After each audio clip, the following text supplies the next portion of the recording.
Hey guys, this is going to be a review of the Crossbreed MiniTuck. It's smaller brother to the Crossbreed SuperTuck seen here. So if you've seen from our previous videos, this SuperTuck, went over this in one of my earlier reviews, is for the Glock 23, and it'll fit several other Glock models as well, just because of the shape of the Kydex. It can fit multiple Glock models.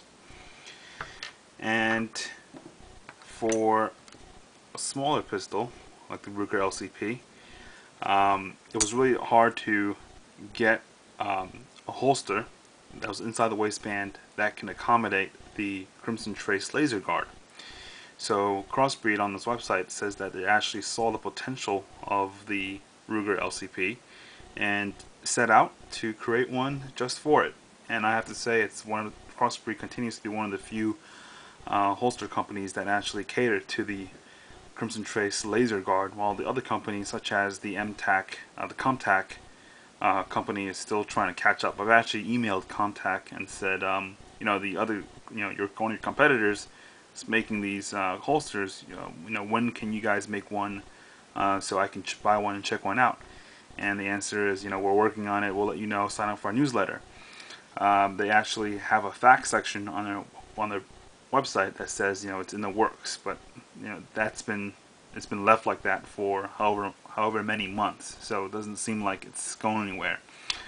So anyway, back to the product at hand.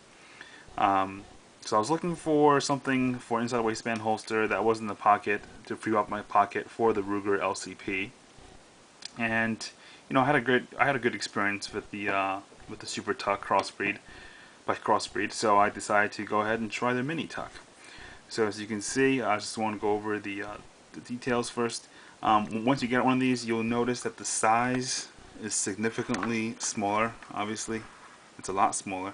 The length, the height is different. The length of the clips are much closer. And all these are for obvious reasons, because you're not holding a mid-frame sized gun. You're holding a very compact weapon. So Crossbreed continues to put these crosses on their clips. I don't know why. I don't think this is a good idea. They keep doing this, but if the more people buy Crossbreeds, and the more people that will know about it. So if you're walking in the mall somewhere, you see someone with this two crosses on their belt, it's a dead giveaway. So I don't know why Crossbreed continues to do this. They should make this an option, or at the very least, have a way to cover these up. Anyway, moving on. Because this is for a smaller pistol, the adjustment holes are less. This is only 3 on the back, whereas on the SuperTuck, instead of the MiniTuck, you have 4. But everything else is pretty much the same. You still have the rivets going in the back. One thing I noticed is that the back of the leather, I continue to get the black cowhide leather just because I don't see any reason to get the horsehide. But the back, it's very soft. It's almost like a fine suede. It's even more soft than the SuperTuck. I mean, this thing is very soft. So soft that you can put your face against it and you can sleep on it at night. I mean, that's how soft it was. For my SuperTuck to get to the way it is now, I had to wear this thing, and then I recommend, if you want to break yours in, wear it on a hot summer day for all day long. That way when you sweat and move, when it gets soaked in sweat, it'll conform to your body and it'll soften up. But when I first got it, it was very rigid. And it was very hard leather, so it still is somewhat. But compared to the MiniTuck, when I got it in the mail, it was just very soft. It was unbelievable how soft the leather was. So that's just one of the differences, other than the height adjustment difference. The Kydex is also a lot tighter, meaning that now it's easier. But when I first got it, I had to apply a good amount of force just to push it in. never mind pulling it out, just to push it in, it took quite a amount of force just to do that. And to pull it out, I literally had to kind of grab this side of the holster, a firm grip, and grab this part of the pistol, this part, and then pull it out like that. So I really had to, when you first get this, the Kydex is really tight.